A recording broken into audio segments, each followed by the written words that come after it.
The crown survived, but the price Johann Struensee's right hand, the medical tool once used to soothe the Danish king's nerves, was the direct cause of his execution. Instead of treating his patient, the physician utilized that exact hand to physically access the queen and forge thousands of decrees to seize total national power. This abuse of clinical access transformed a medical professional into the most dangerous manipulative criminal in the Nordic monarchy. To penalize the exact body part that executed the manipulation, the executioner severed Struensee's right hand while his nervous system remained fully conscious, forcing him into physical shock before terminating his life. His physical remains were subsequently disassembled and publicly displayed by the state as a permanent deterrent against manipulating the crown. The Danish Empire once spanned Denmark, Norway, Iceland, Greenland, and parts of northern Germany. In 1665, King Friedrich III enacted a strict constitution called the Kongeloven, or the King's Law. It established a rigid absolute monarchy and bypassed Parliament entirely. The law explicitly declared the king as God's direct representative on earth. The Kongeloven granted the monarch total control over all executive and judicial decisions. The government could not function without his direct authorization. Every national policy, tax rule, or foreign treaty needed his physical signature and wax seal. The king was the sole driver of the entire state administration. However, this constitution contained a severe legal blind spot. It assumed every reigning monarch would always be capable, rational, and strong. There was no mechanism to remove an adult king from power, regardless of his incompetence. It also lacked any protocol to form a substitute council if the king lost his mind. In 1766, this unforgiving system was handed over to Christian VII. He was a delicate, fiercely intelligent 17-year-old boy, but his mind was already fracturing under the weight of a complex mental illness, and the absolute throne immediately began to buckle. Christian was not a robust or stable monarch. He carried a dark, complex history of mental instability that had manifested early in his childhood. This trauma was violently exacerbated by a notoriously abusive royal governor, Count Detlev Reventlow, who employed psychological terror, isolation, and severe physical beatings to try and mold the sensitive prince into a hardened warrior king. Modern medical historians and psychiatrists, after carefully reviewing the meticulous court records, personal diaries, and eyewitness accounts of the era, overwhelmingly suggest that Christian suffered from severe schizophrenia, coupled with violent, erratic personality disorders. The young king's condition was terrifyingly volatile. He was plagued by aggressive, self-destructive delusions. Convinced that his divine status was a suffocating prison, he would frequently roam the dangerous cobblestone streets of Copenhagen at night. Heavily disguised and often accompanied by a notorious courtesan named Støvlet Catherine, Boot Catherine, and a gang of unruly companions, the absolute ruler of Denmark would actively vandalize his own city, smash windows, and provoke violent fistfights with his own city watchmen. These manic, hyper-violent episodes would abruptly give way to extended periods of crushing catatonia. The King of Denmark would sit for days in a waking coma, completely unresponsive, his eyes glassy, entirely divorced from reality.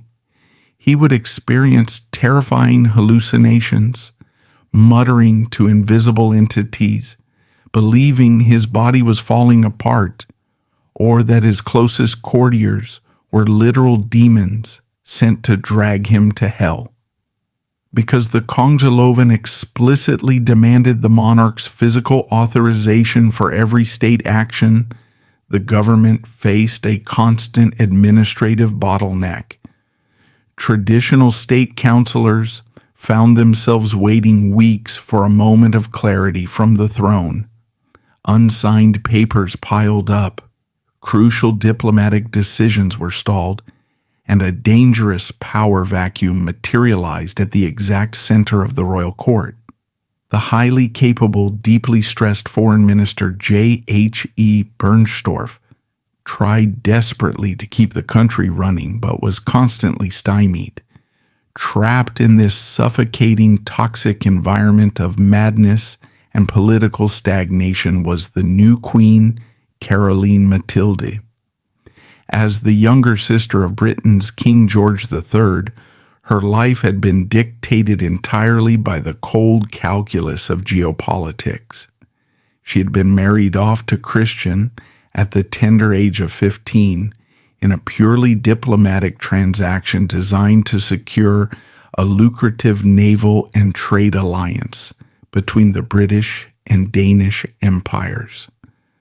The Queen arrived at Christiansborg Palace in Copenhagen as a teenager. The vast, freezing corridors of the Danish court offered no comfort. Paid was every last drop of humanity. She found herself immediately alienated within the political structure. Furthermore, the language barrier was absolute, as she spoke no Danish upon her arrival. She was bound to an unwell husband who actively avoided her, finding her presence intimidating and preferring the company of his drinking companions. When they did interact, Christian was often cruel or simply vacant. Worse still, the teenage queen found herself the target of fierce, calculated political hostility. She was systematically targeted and shut out of all political circles by the Dowager Queen, Juliane Marie. Juliane Marie was Christian's highly ambitious stepmother. She fiercely protected the interests of the old conservative nobility and desperately wanted to see her own biological son, the physically disabled hereditary Prince Frederick, placed on the throne. She viewed the young, fertile British queen as a massive threat to her dynastic ambitions. The Dowager Queen filled Caroline Mathilde's royal household with spies, ensuring the young girl had no allies and no privacy. Plunged into severe clinical depression, weeping daily in her chambers and isolated in both her living quarters and her political influence, the teenage queen was the weakest, most vulnerable figure in the palace. Yet despite her apparent weakness, she held a highly dangerous secret. By virtue of her royal blood, her deep connection to the powerful British military, and her status as the mother of the future heir, Crown Prince Frederick, born in 1768, she possessed immense latent political power.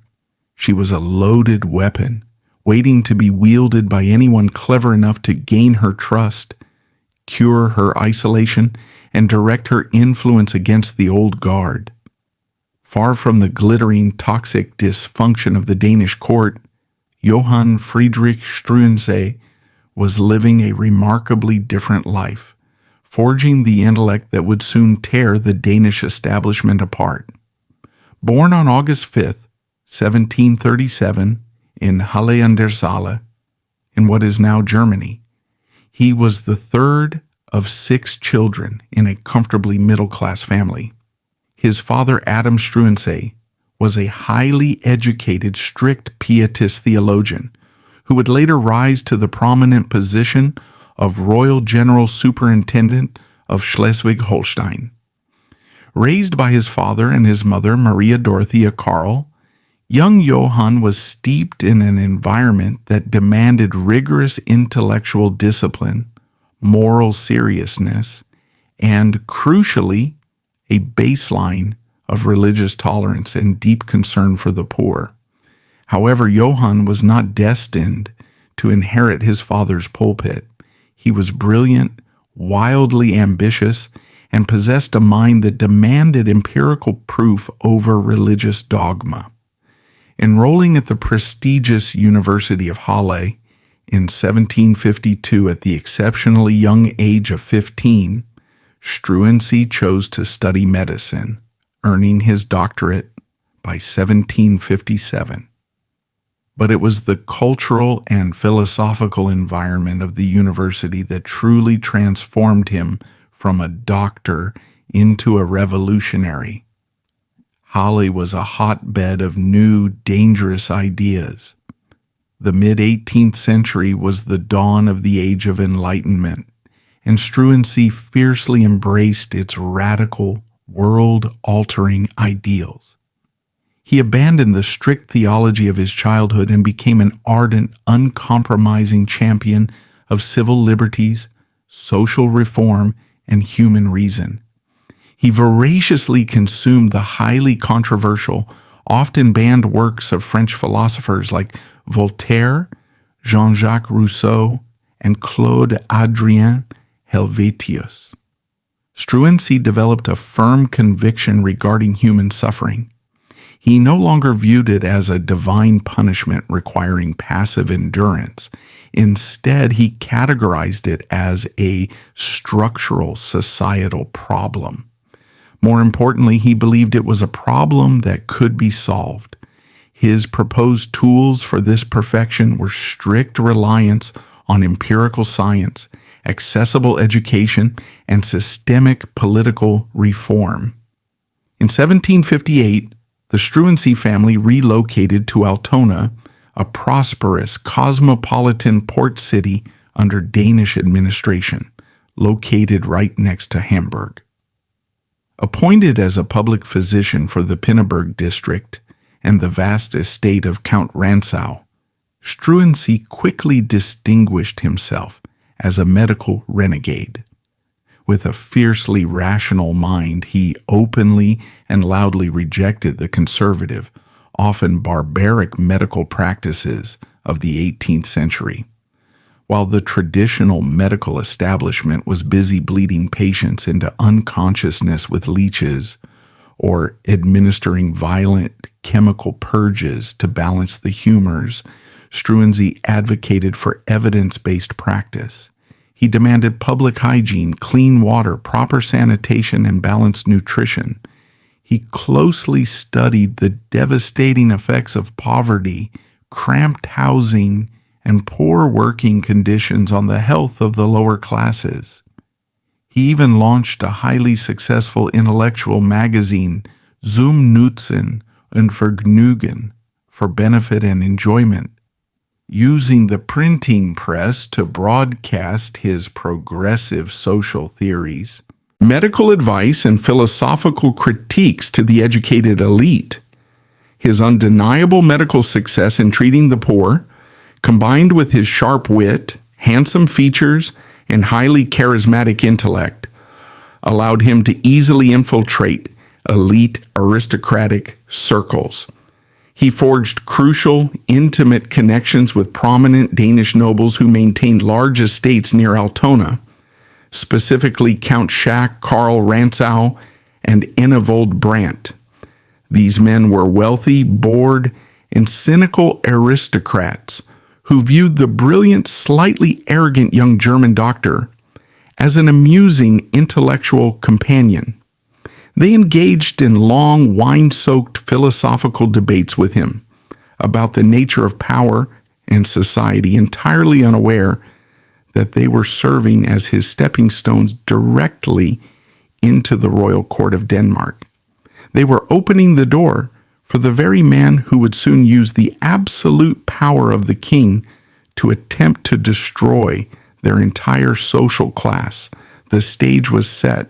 The absolute monarchy was paralyzed by madness. The queen was desperate for an ally, and the radical doctor was packing his medical bags, preparing to meet the king. By early 1768, the Kingdom of Denmark-Norway was a sprawling, powerful empire, paralyzed at its very core by the severe mental illness of its absolute monarch, King Christian VII. The high nobility and the traditional state council were desperate for a solution to manage the king's erratic, often violent behavior, which was becoming an international embarrassment. In a fateful, almost desperate attempt to distract and physically exhaust the teenage monarch, the court organized a massive year-long grand tour of Europe.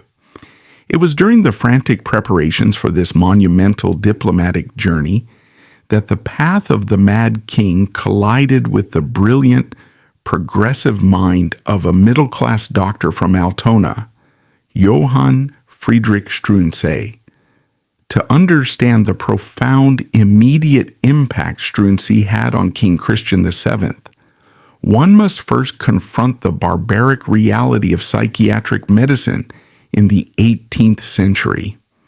When the king suffered his violent manic episodes or slipped into terrifying catatonia, the established, highly paid court physicians relied on the traditional brutal methods of the era.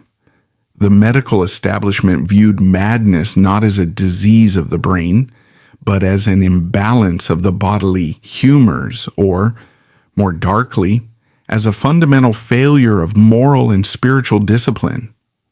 Their treatments were designed to physically shock, drain, or beat the illness out of the body. Christian VII was subjected to agonizing regular bloodletting.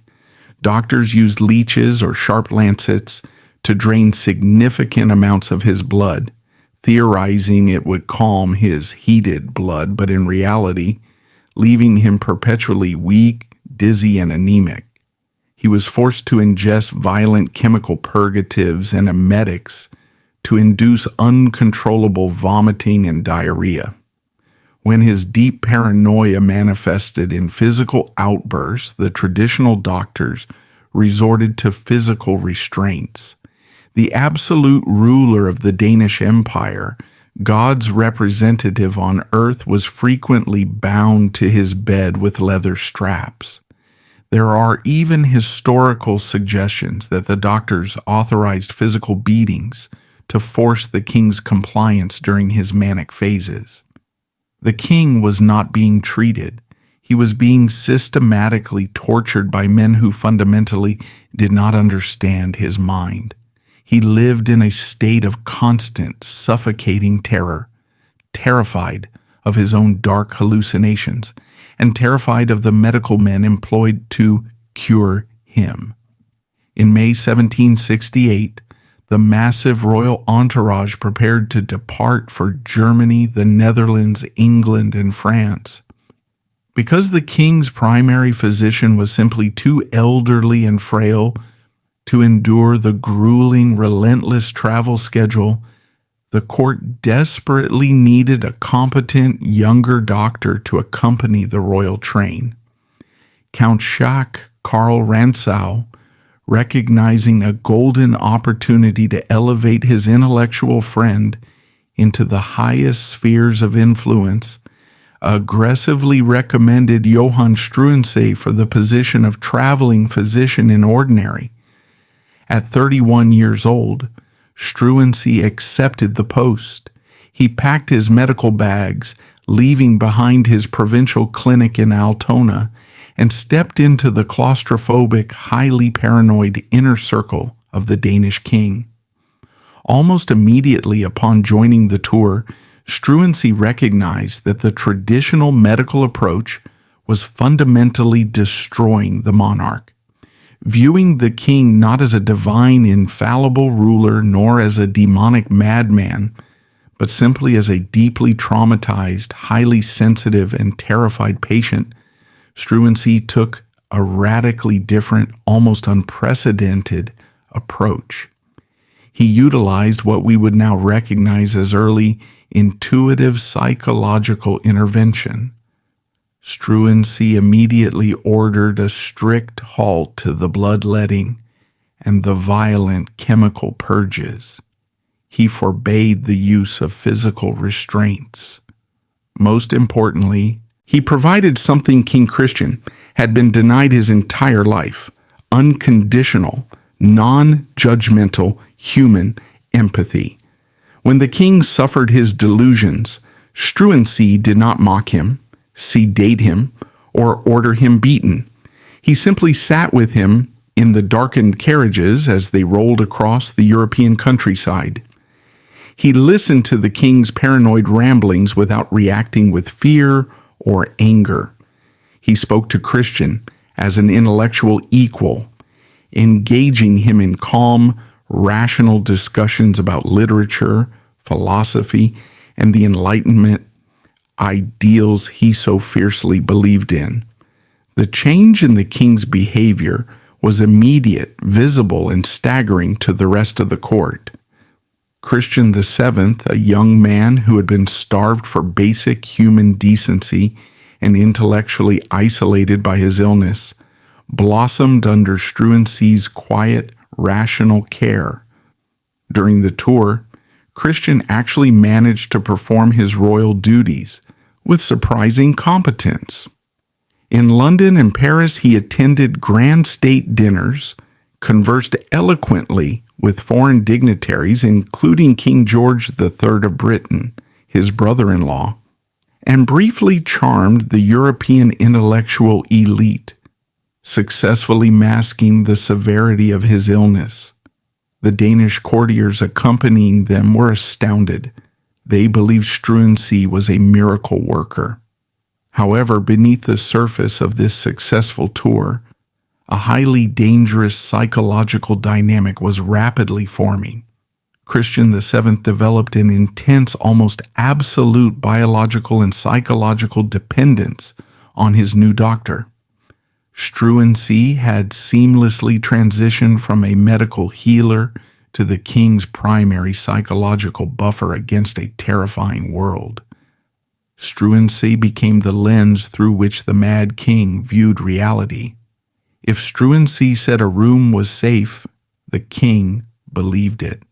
If Struensee said a specific courtier was a threat, the king feared them.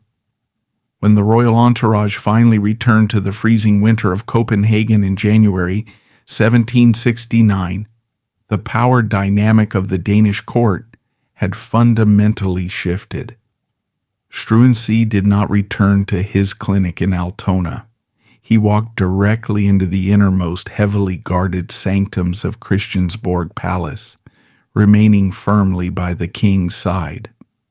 By May 1769, his influence was so undeniable that he was officially appointed as a state counselor, transitioning permanently from a medical servant to a recognized political figure. Despite his newfound status, Struensee was a hyper-rational pragmatist. He understood perfectly well that his political power was entirely borrowed from a severely mentally ill monarch, and was therefore incredibly fragile. The old conservative aristocracy viewed him as a dangerous, German-speaking upstart. The Dowager Queen Juliane Marie despised him. If the king were to suddenly turn against him in a paranoid fit or simply die, Struensee would be ruined.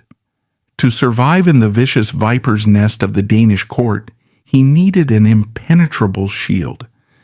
He found that shield in the spring of 1770, during a terrifying public health crisis. In the 18th century, smallpox was not merely a disease, it was the leading cause of mortality across the continent. The virus was indiscriminate of social class, regularly devastating urban slums and penetrating the heavily guarded nurseries of European royalty with equal lethality. It carried a massive mortality rate, particularly among infants. The disease did not respect royal blood or palace walls, and the contagion soon threatened the life of the infant Crown Prince Frederick, the only legitimate male heir to the Danish throne. The royal court was paralyzed by panic, The traditional doctors offered useless herbal remedies and prayers. Queen Caroline Matilde, the isolated, deeply depressed teenage mother, was frantic with terror that she would lose her only child, her single anchor to reality in the Danish court.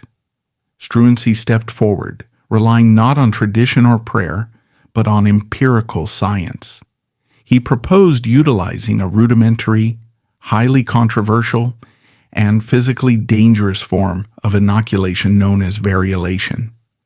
Variolation involved taking live infectious material, pus or crushed scabs, from a patient suffering from a mild case of smallpox and deliberately scratching it deep into the skin of a healthy person. The goal was to induce a mild, survivable case of the disease, thereby granting the patient lifelong immunity. However, the procedure carried a massive, terrifying risk. If the dosage was wrong, or if the patient's immune system was too weak, the doctor could accidentally give them a fatal, full-blown case of smallpox. For Struensee, this was an astronomical political gamble. If he inoculated the crown prince and the boy died, Struensee would undoubtedly be charged with high treason and publicly executed for murdering the heir to the empire.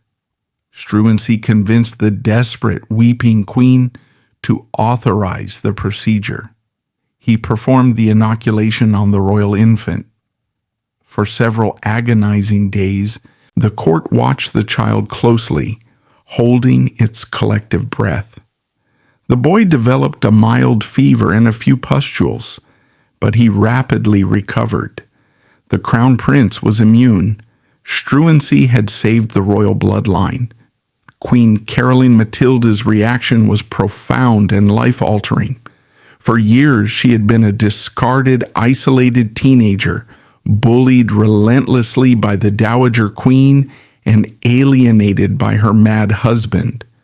Struensee had not only saved her son's life, but he had treated her with profound intellectual respect. He engaged her mind, encouraged her to read Enlightenment philosophy, and urged her to assert her rightful constitutional authority as the Queen of Denmark. He empowered her. Her overwhelming gratitude rapidly blossomed into absolute, unwavering trust. She began to spend hours in his company. She started dressing in men's riding clothes, a highly scandalous, liberating act of defiance against the rigid, archaic constraints of the conservative court, and rode horses with Struensee through the royal hunting grounds. Within months, this intense intellectual and emotional connection ignited into a deeply passionate, fiercely guarded romantic affair. From a purely historical and political perspective, the romance between the Enlightenment doctor and the British-born queen was a perfectly engineered symbiotic alliance. Struensee desperately required the queen. She provided the unassailable royal legitimacy he lacked. Her bloodline was his ultimate shield against the conservative nobility. To attack Struensee now meant attacking the mother of the future king. Conversely, Caroline Matilda desperately needed Struensee.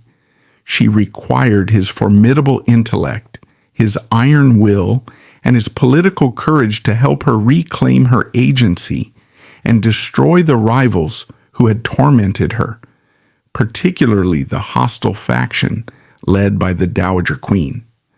To consolidate his physical control over the palace environment and secure their alliance, Struensee made a brazen architectural move. He requested that his private office be relocated directly beneath the Queen's personal chambers in Christiansborg Palace. Once approved, he ordered royal carpenters to construct a secret, hidden wooden staircase connecting his office directly to her bedroom above. This hidden passage allowed them to conduct their affair away from the prying eyes of the Dowager Queen's spies, but it also served a much grander, more dangerous purpose. The Queen's bedchamber effectively became the hidden operational command center of the Danish Empire.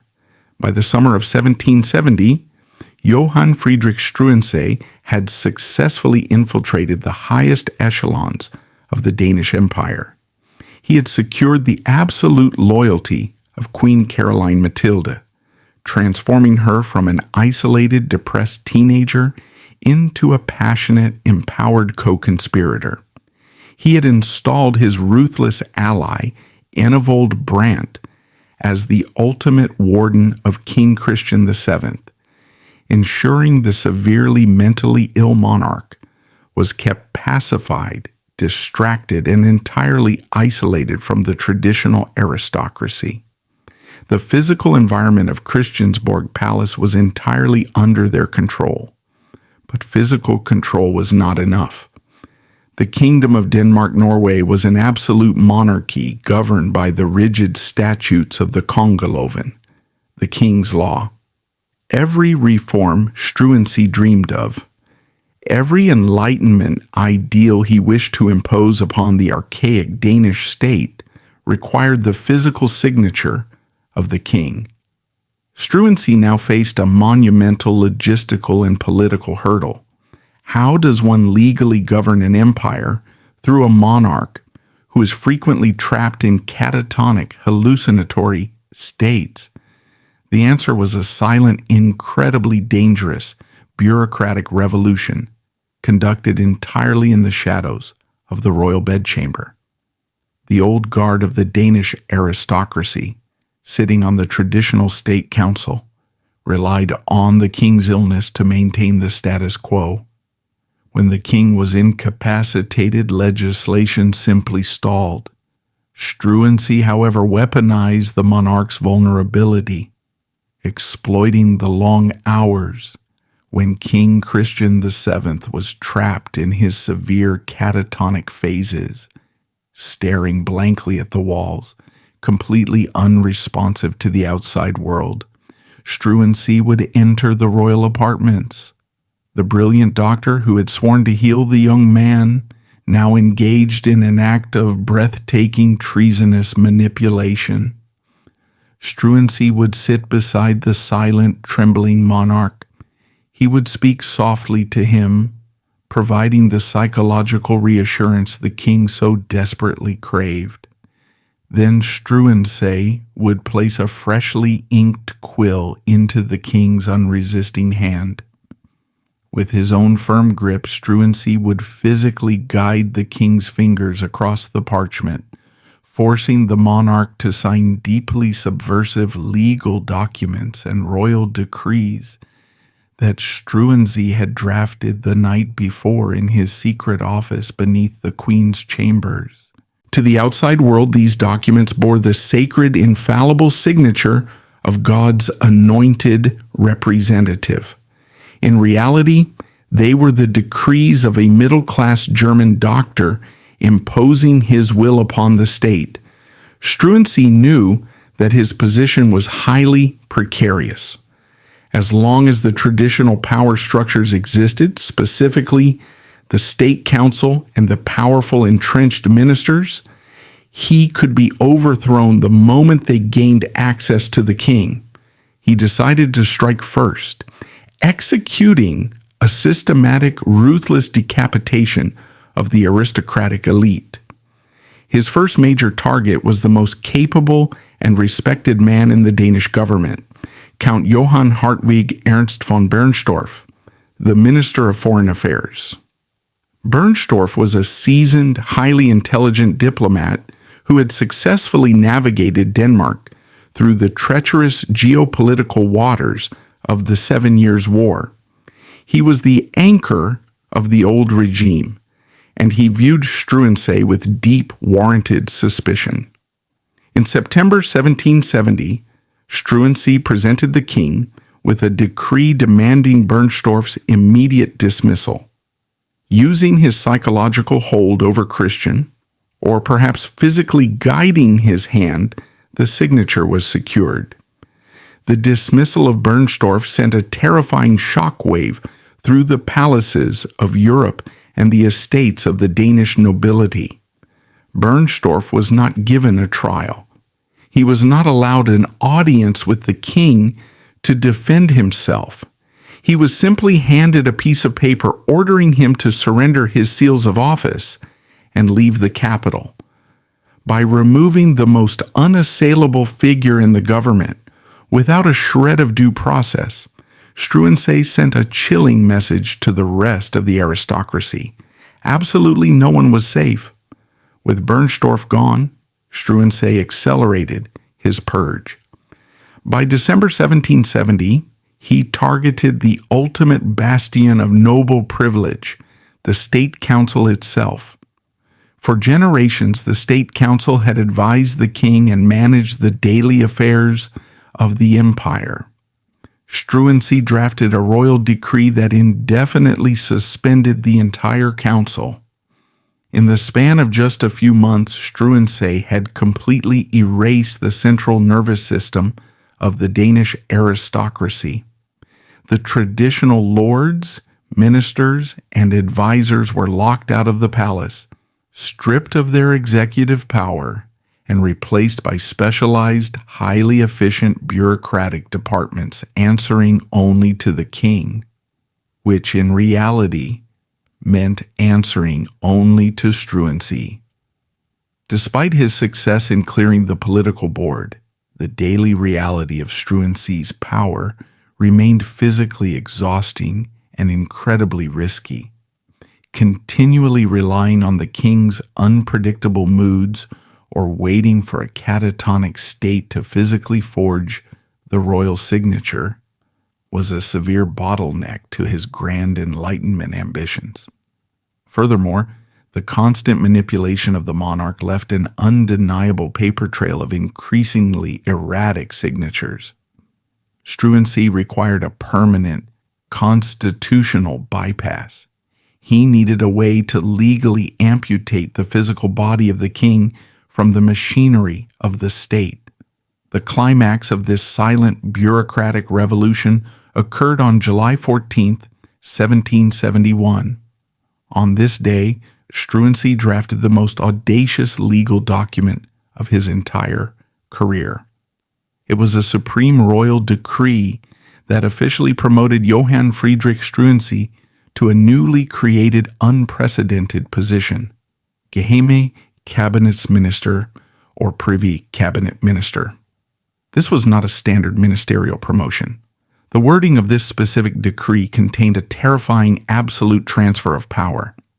It granted Struensee the legal authority to issue cabinet orders. Crucially, the decree explicitly stated that any cabinet order bearing the personal signature and seal of Johann Friedrich Struensee carried the exact same absolute legal and constitutional weight as a holy decree signed by King Christian VII himself.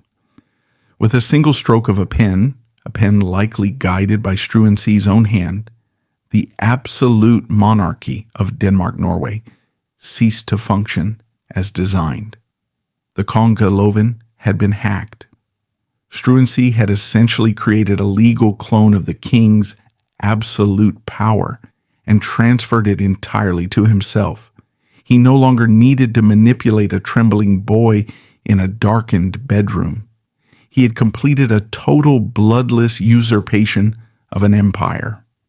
Armed with the absolute unquestionable authority of the Privy Cabinet Minister, Struensee finally unleashed the radical Enlightenment ideals he had cultivated since his days at the University of Halle.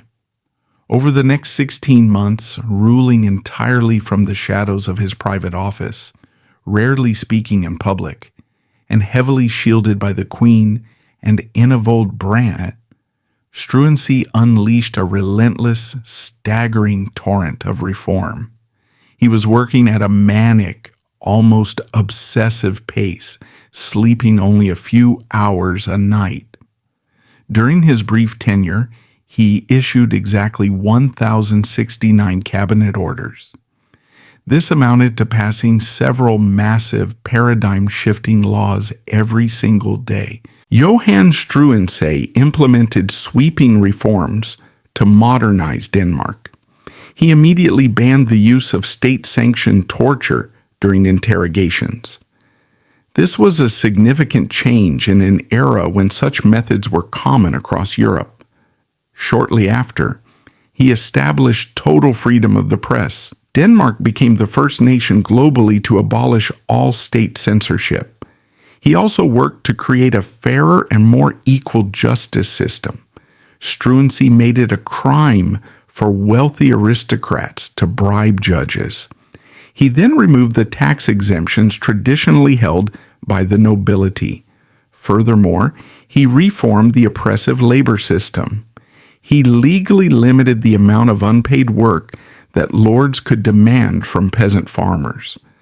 Using his background as a doctor, Struensee improved the country's health care. He established state-funded orphanages and ordered the systematic cleaning of Copenhagen's streets. At the same time, he took strict measures to fix the national economy. He significantly cut state budgets, fired unnecessary courtiers, and reduced royal expenses to pay off the national debt. Through these extensive policies, Struensee attempted to build a modern society based on logic. He acted swiftly to apply Enlightenment ideas directly to the Danish government. He functioned much like the enlightened leader that philosophers of the time had written about. However, his rapid changes quickly threatened the established power structures of the empire, but Johann Struensee's towering intellect was fatally undermined by an arrogant, blinding disregard for human emotion, cultural tradition, and the sacred symbolism of the crown. He believed with tragic naivety that pure, unadulterated reason could override centuries of entrenched tradition and national pride. His first and most glaring failure was one of communication. Struensee was German. He did not speak Danish, and he arrogantly refused to learn it. Every single one of his 1,069 paradigm-shifting decrees was drafted, printed, and enforced entirely in German. To the common people of Copenhagen, the very people whose lives he was desperately trying to improve, these laws felt like the dictates of a hostile foreign occupying force. When a Danish citizen petitioned their government, they received a reply in a language they could not read. It bred deep, visceral resentment. Furthermore, his relentless pace alienated everyone. He did not build coalitions. He did not attempt to persuade the nobility to accept his reforms. He simply rammed the legislation down their throats using his absolute cabinet orders. He viewed the Danish traditions, the established church, and the historic privileges of the military not as complex cultural pillars to be navigated, but as irrational mathematical errors to be aggressively deleted. Struensee failed to realize that he had built a magnificent, towering Enlightenment fortress on a foundation of quicksand.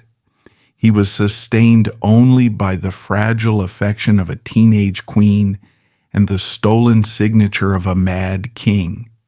And in the summer of 1771, his own arrogant reforms, coupled with a devastating personal scandal, would provide the conservative establishment with the perfect weapons to destroy him. By the summer of 1771, Johann Friedrich Struensee had achieved an unprecedented concentration of power. Through his position as Privy Cabinet Minister, he ruled the Danish-Norwegian Empire with the absolute authority of a phantom king. He was issuing Enlightenment decrees at a staggering, manic pace, systematically dismantling the feudal privileges of the ancient nobility and attempting to legislate a utopia into existence. but a government built entirely on stolen signatures and clandestine romance is inherently unstable. Struensee believed that his intellectual superiority and his barrage of progressive laws would act as a fortress. He was tragically mistaken. His downfall would not be initiated by the enraged aristocrats he had fired, but by the devastating consequences of his own hubris, a catastrophic military miscalculation and the birth of a child who carried his face. The first catastrophic crack in the foundation of Struensee's empire appeared on July 7th, 1771, within the royal birthing chambers of Hirschholm Palace. Queen Caroline Mathilde went into labor and delivered a healthy baby girl, Princess Louise Augusta. In a traditional royal court, the birth of a princess was a moment of state celebration, accompanied by ringing bells, cannon fire, and declarations of dynastic strength. However, the birth of Louise Augusta was met with an icy, deafening silence from the Danish aristocracy. As the infant grew over the following weeks, the terrible truth became impossible to ignore. The child undeniably possessed Struensee's distinct, dark facial features. She looked absolutely nothing like the blonde, fragile King Christian VII. The public knew it. The court whispered about it in every corridor, and the citizens of Copenhagen openly and sneeringly referred to the royal infant as La Petite Struensee. In the context of 18th century absolute monarchy, this was not merely a scandalous romantic affair. It was an apocalyptic political crime. The legitimacy of the entire Danish empire rested upon the divine, unbroken, and sanctified bloodline of the Oldenburg dynasty. By fathering a child with the queen and officially passing that child off as a princess of the realm, Struensee had injected the blood of a common middle-class German doctor into the sacred royal line of succession. This act constituted undeniable supreme lèse-majesté, treason, against the sovereign. It was an absolute defilement of the monarchy. Even those few progressive nobles who quietly supported Struensee's humanitarian reforms were horrified by the sheer, staggering arrogance of his actions. He had stolen the king's power. Now he had visibly stolen the king's wife and corrupted the king's blood. As the scandal of the royal bastard simmered, Struensee's own idealistic legislation began to turn against him, devouring his public image. Months earlier, Struensee had proudly issued a decree establishing total, unrestricted freedom of the press. He genuinely believed that if the common people were unshackled from state censorship, they would use the printing press to engage in high-minded philosophical debates, critique agricultural policies, and celebrate the dawning of the age of reason. He fundamentally misunderstood human nature and the pent-up rage of the Danish populace. Instead of philosophical treatises, the abolition of censorship unleashed a tidal wave of vicious, highly explicit, and deeply personal media against him. Thousands of anonymous, cheaply printed pamphlets, broadsides, and satirical cartoons flooded the cobblestone streets, taverns, and coffee houses of Copenhagen. The pamphlets featured graphic illustrations targeting the monarchy's reputation.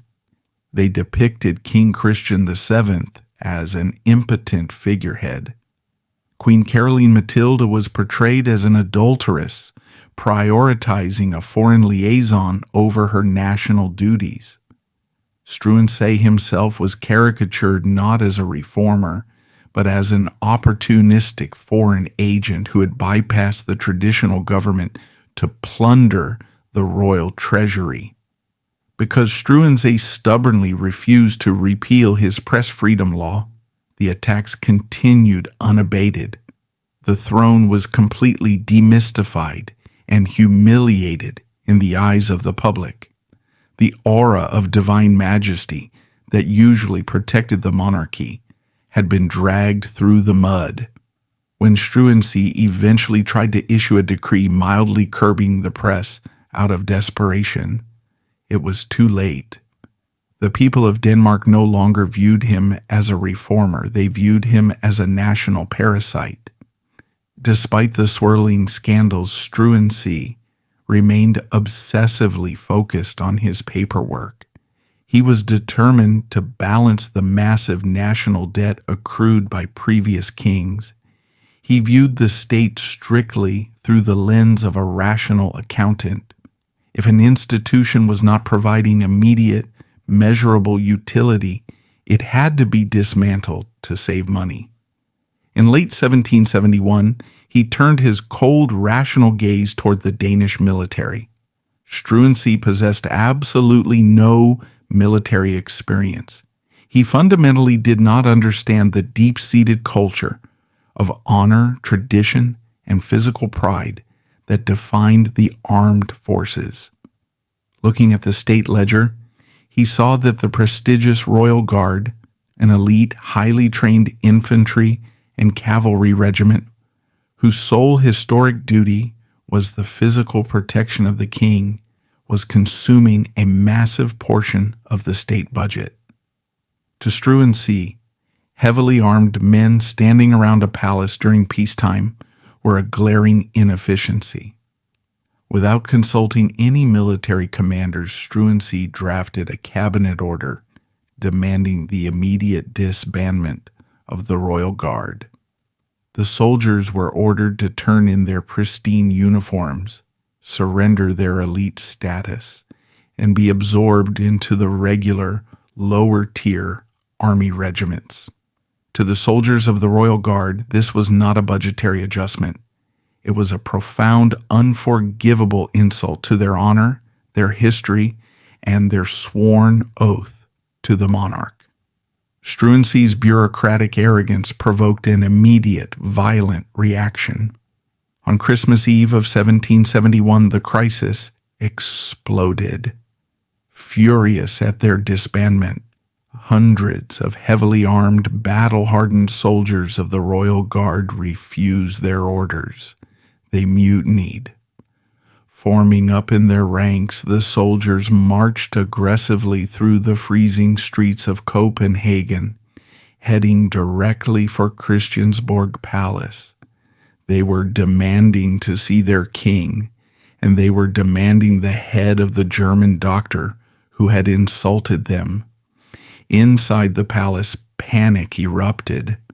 The intellectual fortress Struensee had built on paper was suddenly faced with the terrifying reality of cold steel and gunpowder. When informed that a mutinous army was marching on his location, the great dictator did not rally the loyalist troops.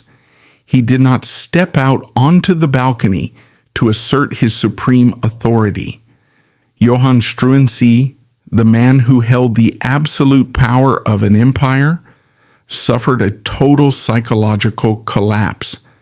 Terrified of physical violence, he fled to his quarters, locked the doors, and hid. He sent emissaries out into the freezing courtyard to negotiate with the mutineers, immediately capitulating to every single one of their demands.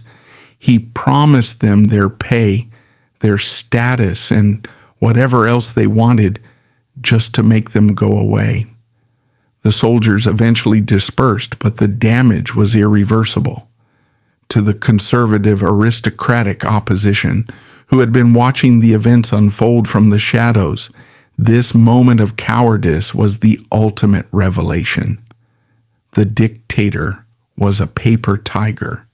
He was powerful only when sitting behind a desk, hiding behind the queen's skirts and wielding a forged signature. Against the actual physical threat of military force, he was completely defenseless. The illusion of his invincibility was shattered permanently. Sensing vulnerability, the divided conservative faction quickly joined forces. They understood that legal action against Struensee was impossible since he controlled the legal system itself. Instead, they concluded that a swift military coup was the only practical way to remove him. A determined group formed in Copenhagen, united solely by their shared opposition to the doctor. Dowager Queen Juliane Marie served as the public face of this new conspiracy. She had always disliked Queen Caroline Matilda and viewed Struensee as a direct threat to her own son's royal claims. By joining the plot, she gave the group vital royal legitimacy. This allowed them to frame their actions to the military as a rescue of the king rather than treason. Ove Guldberg, a conservative theorist, acted as the primary strategist for the group. He carefully prepared the secret arrest warrants and the legal arguments needed to condemn Struensee later. Meanwhile, Colonel Kohler Banner took charge of the physical operation. Angered by Struensee's treatment of the military, he recruited loyal palace guards to execute the armed strike. The most damaging addition to the conspiracy was Count Schack Karl Rantzau. He had originally introduced Struensee to the royal court, but felt inadequately rewarded for his early support. Driven by ambition and resentment, Rantzau turned against his former ally. He supplied the group with crucial inside information, including guard schedules and the layout of the Queen's private rooms. The trap was fully set. The conspirators required only the perfect moment to strike, a moment when the ruling faction was physically exhausted, isolated, and utterly defenseless. They found their perfect opportunity in the depths of the Danish winter, in the early hours of January 17th, 1772, immediately following a lavish royal masked ball. The age of Enlightenment in Denmark was about to end in a flurry of drawn swords and shattered doors. By January 1772, the atmosphere within Christiansborg Palace was suffocating. Johann Friedrich Struensee, the German doctor who had hijacked the Danish-Norwegian Empire, was entirely isolated. He had alienated the nobility by stripping their privileges, infuriated the military by disbanding the royal guard, and disgusted the public by openly flaunting his affair with Queen Caroline Matilda and producing a royal bastard. Deep in the shadows of Copenhagen, a ruthless conservative conspiracy had formed. Led by the Dowager Queen Juliane Marie, the political architect Ove Guldberg, and military commanders like Colonel Kohler Banner, the trap was set. They understood that to overthrow a dictator who legally controlled the king's signature, they could not rely on the courts or the parliament. They had to execute a surgical, overwhelmingly violent military coup in the dead of night. The conspirators timed their strike with terrifying, calculated precision. They chose the night of January 16th, 1772.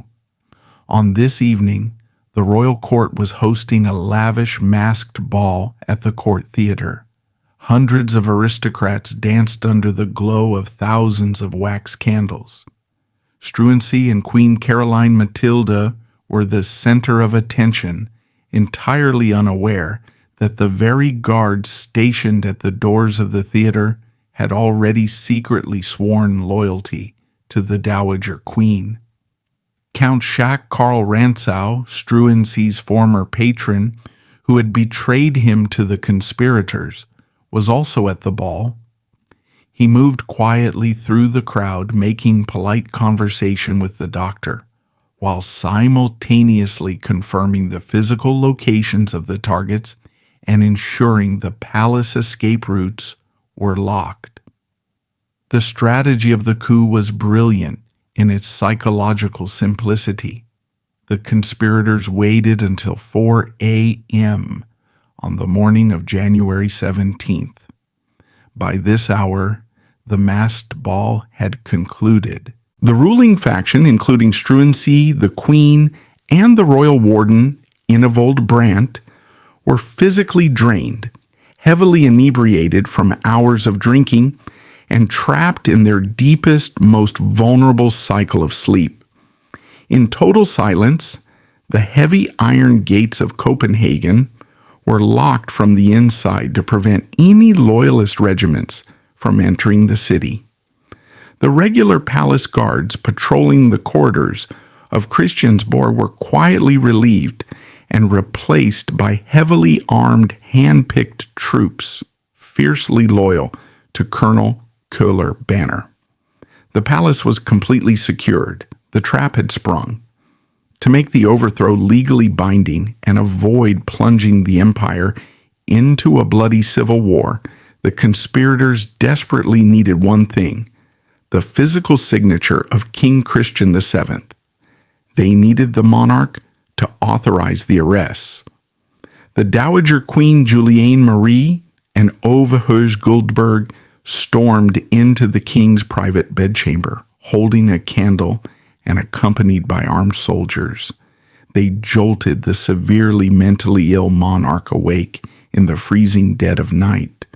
Christian VII was already prone to terrifying hallucinations and severe paranoia. The Dowager Queen weaponized his illness perfectly. She stood over his bed and lied to him with absolute conviction. She screamed that Struensee and Queen Caroline Matilda were marching down the hallway at that very moment with a mob, intending to assassinate him, murder the crown prince, and officially seize the crown for themselves. Pushed to the absolute brink of psychological terror, weeping uncontrollably, trembling and entirely divorced from reality, the mad king begged for his life. Guldberg calmly produced a stack of pre-written arrest warrants. Desperate to save himself from the imaginary assassins, the king took the quill and signed the documents. With those trembling signatures, Struensee's absolute legal protection evaporated. The Enlightenment dictator was suddenly just a man. At 4:30 a.m., with the arrest warrants officially secured, 3 simultaneous military raids took place across the palace. Colonel Köhler Banner led the first strike, using a master key to directly enter Johann Friedrich Struensee's private quarters. He and a group of armed soldiers breached the bedroom to find the powerful leader asleep. They pulled Struensee from his bed, leaving him completely disoriented by the sudden intrusion. Faced with armed soldiers, Struensee offered no physical resistance. When the commander presented the king's official arrest warrant, he surrendered immediately without a fight. The guards allowed him a brief moment to put on his clothes before securing his wrists and ankles with iron shackles. He was quickly escorted out the back of the palace and transported in a carriage to the Castelle fortress. At the exact same time, a second raid occurred in another wing of the palace. Colonel Sames and his men entered the private apartments of Enevold Brandt, who had served as the king's warden. Understanding that their political power had collapsed, Brandt did not attempt to argue or fight back. He surrendered quietly to the military detachment and was transported to a separate cell in the Castelle. The third and final operation of the morning targeted Queen Caroline Matilda. Count Rantzau, a former political ally who had organized the plot, led a squad of soldiers into her private chambers. Unlike the peaceful surrenders of Struensee and Brandt, This intrusion was met with immediate opposition. The attempt to detain the Queen quickly escalated into a desperate and chaotic struggle. Unlike Struensee, the 20-year-old British Queen did not surrender. When she realized what was happening, she fought back with shocking, desperate violence. She physically attacked the soldiers, screaming and attempting to fight her way through the guards to reach the secret staircase to Struensee's room, or to reach the king to demand he rescind the orders. She was ultimately overpowered by sheer brute force, wrestled to the ground and held down. She was denied access to her children. Half-dressed and weeping with rage, the Queen of Denmark was forced into a carriage under heavy military guard. She was driven out of the capital and exiled to the bleak coastal prison of Kronborg Fortress. By sunrise on January 17th, the revolution was over. The citizens of Copenhagen awoke to find the city gates locked, the military in the streets, and pamphlets circulating declaring that the king had been liberated from the demonic German doctor. The populace erupted into wild, violent celebrations. The subsequent legal proceedings were a masterclass in political destruction, orchestrated by Ove Guldberg. A special Inquisition commission convened to determine the fate of Struensee and Brandt. The commission encountered a significant legal challenge regarding the potential charges. They decided against prosecuting Struensee for the numerous reform laws he had previously issued. Acknowledging these laws in court would imply the king signed them while incapacitated. This admission would have severely damaged the public perception of the absolute monarchy. The prosecution instead focused on the most severe charge available under the law. They formally accused Struensee of lèse-majesté, or high treason against the sovereign state. He was charged with usurping royal executive authority for his own political purposes. Furthermore, the charges cited inappropriate conduct toward the king and an illicit relationship with the queen. These accusations relied heavily on testimonies gathered from various palace servants. Following his arrest, Struensee was imprisoned at the Kastellet fortress under strict conditions. He spent several weeks in confinement while awaiting his formal trial proceedings. During this period, state officials subjected him to intense and continuous interrogation. The authorities also explicitly threatened him with physical torture to extract a confession. Under this immense pressure, his initial refusal to cooperate gradually began to weaken. Hoping to avoid the death penalty, Struensee eventually decided to cooperate with his interrogators. He provided a formal confession acknowledging his romantic involvement with Queen Caroline Matilda. In his documented testimony, he attempted to minimize his personal responsibility for the relationship. He claimed that the Queen had initiated the affair and actively encouraged their ongoing connection. This testimony ultimately provided the commission with the critical evidence they required. When the Inquisition Commission presented Struensee's signed confession to Queen Caroline Matilda at Kronborg Fortress, she was utterly devastated. Shocked by the profound betrayal of the man she loved, physically exhausted, and explicitly threatened by the commissioners that if she did not confess, they would permanently sever all contact with her children, the Queen finally broke down. She signed her own confession, officially admitting to the adultery. With the confession secured, the trial was merely a formality. On April 25, 1772, A heavily manipulated King Christian VII was handed a piece of paper. He had no idea what he was signing. He signed the horrific, irrevocable death warrants for Johann Friedrich Struensee and Enevold Brandt. What followed on the morning of April 28, 1772, was not merely an execution.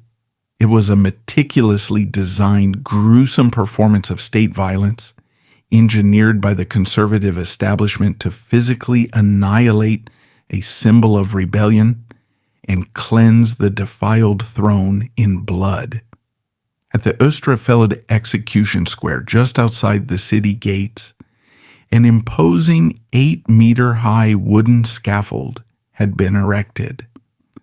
The platform was heavily carpeted with sand to absorb the massive amounts of blood that would soon fall. The scaffold was surrounded by a crowd of over 30,000 spectators. This massive assembly represented nearly the entire adult population of Copenhagen at the time, all gathered by the state to witness the ultimate physical demonstration of absolute authority. To inflict the maximum possible psychological torture, Struensee was dragged up the wooden steps first. He was forced to stand in his chains and watch the complete agonizing execution of his loyal friend Enevold Brandt. Struensee watched as Brandt's hand was chopped off, followed by his head, and his body violently disemboweled and quartered. Then it was the doctor's turn. He was trembling so violently he could barely stand. The execution protocol was a brutal symbolic dismantling of his crimes against the state. First came the punishment of the hand. The right hand that had dared to hold the pen, forge the king's divine authority, and touch the flesh of the queen had to be destroyed first. Struensee was forced to place his hand on a small wooden block. The chief executioner, Gottschalk Mühlhausen, brought a heavy, blunt axe down, severing Struensee's right hand completely at the wrist.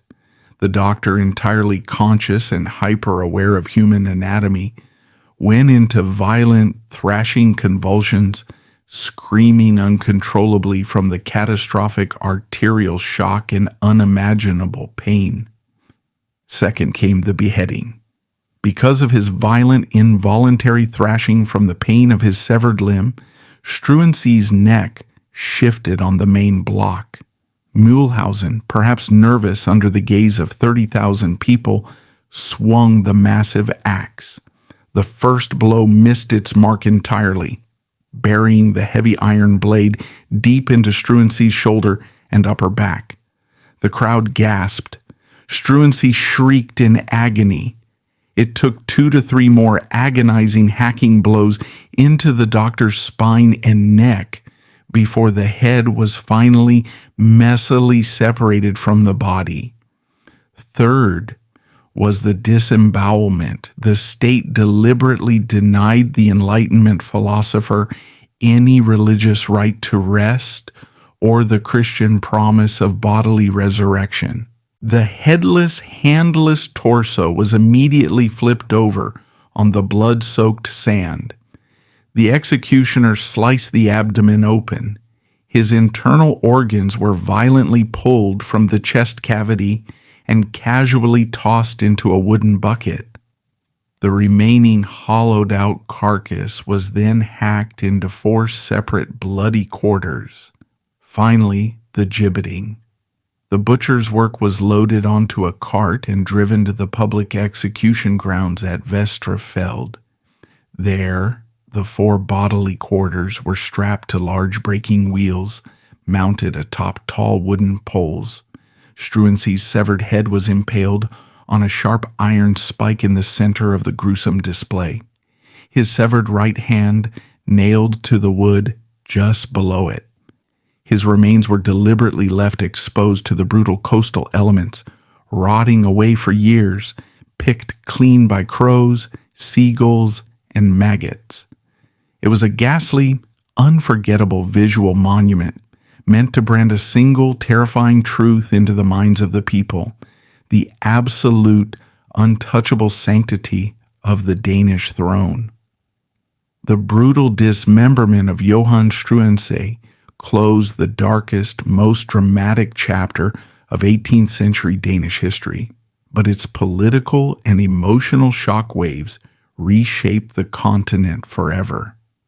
Following the execution, the conservative faction swiftly and systematically dismantled Struensee's administration. The Dowager Queen and Ove Høeg Goldberg initiated a reactionary legislative sweep, repealing the vast majority of the 1,069 cabinet orders. Aristocratic privileges were legally restored, traditional labor obligations were forced back upon the peasantry, and strict censorship was reimposed to eradicate Enlightenment literature from the capital. King Christian VII was retained strictly as an isolated figurehead, sequestered within the palace, and utilized merely to authorize conservative decrees until his death in 1808. The punishment for Queen Caroline Mathilde was swift and permanently severed her connection to the Danish state. Utilizing her forced confession, the government legally annulled the royal marriage and stripped her of all titles.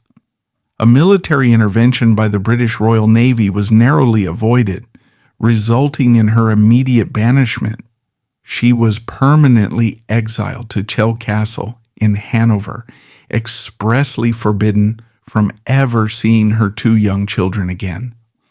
Isolated from the political world she once attempted to reshape, she succumbed to a virulent fever and died 3 years later at the age of 23. However, the legislative framework introduced during Struensee's brief tenure was not permanently erased from Danish political memory. The ultimate resolution to this era emerged in 1784 through Crown Prince Frederick VI, the son Caroline Mathilde had fought to protect, and the child Struensee had inoculated against smallpox. Upon coming of age, Prince Frederick orchestrated a calculated, entirely bloodless transition of power, dismissing the aging conservative old guard. Relying on the progressive principles that had cost his mother her freedom and Struensee his life, Frederick methodically emancipated the peasantry, reformed the agricultural sector, and curtailed the power of the high nobility. Through careful statecraft, he established the legal and social foundations for the modern Danish state.